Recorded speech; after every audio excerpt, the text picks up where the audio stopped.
Hi, Rendi. It's Max, and this is my response to your discussion post about nurse educator roles. I was excited to read your post for obvious reasons, as you and I will be working closely together starting this fall. Forgive me as I read from my notes. So, your topic: building confidence and reducing anxiety in first semester students. What an appropriate and noble topic to take on. Period. I can already guess that this topic was derived from your own challenges as a new faculty instructor. Let's go down the different scholarships, starting with Scholarship of Discovery. Let's see. To qualify, you would research student anxiety, confidence, and early success. You mentioned a mixed method study using pre and post test data. And then in particular, you mentioned the Casey Fink Readiness Survey and the State Trait Anxiety Inventory. I looked both of these documents up and can see the benefit of each one. I was curious, have you used these before, or did you research these for this particular project? In addition to that, while the Casey Fink had some very specific sections, the state trait, the version that I saw, was just a list with a Likert scale, and it felt a little intimidating while I was reading it, as I tried to place myself in the position of a student who was asked to fill out this document. But that could just be my personal reaction. And as you have already seen, reactions of all kinds can be expected from students. Moving on to the Scholarship of Integration, which deals with the disciplines of psychology and adult learning, which is a concept that I love. I was really getting into that when in our theories course a few semesters back.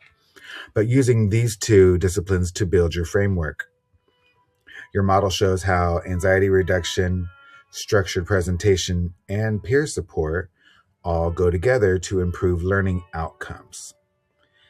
And that just feels so logical and well thought out that I believe good outcomes will come from those combinations. The Scholarship of Application, using orientation activities to the college and the hospital, such as scavenger hunts and guided tours, is a fantastic idea. And even doing so at a leisurely pace, or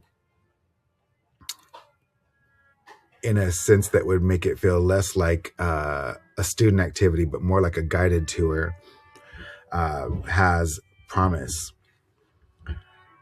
Confidence building presentation activities. I can imagine that that's a big hurdle for a lot of first semester students to get over, as are confidence building sim activities.